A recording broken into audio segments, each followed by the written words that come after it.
We were about to go out on the boat with Jeff Corwin. This is a very sad story, and these are sad days because we don't know where this is going to go. There are so many unknowns to this oil spill, and it could devastate so much.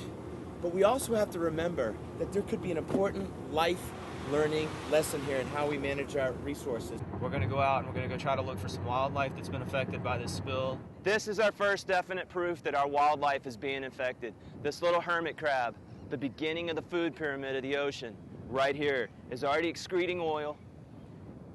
Touch the crab, he doesn't move. This whole shoreline is littered with tar balls and animals like this. My biggest fear when we got out there was this is really, from a photographic point of view, from a filming point of view, there's no story here. There's not much to see. And unfortunately, with the ADD attention span that the American public has now, as you can even see in the news, this is already off of the news cycle.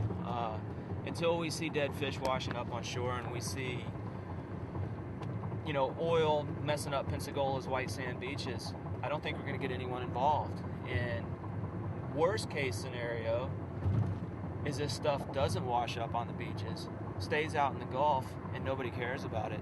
And the drastic effects that that'll have on our ecosystems and the ecology of the fishery habitat out there, because, you know, a lot of folks are now talking about how they're all excited that some of this oil is sinking down to the bottom and the bacteria is beginning to feed on this oil and getting rid of it.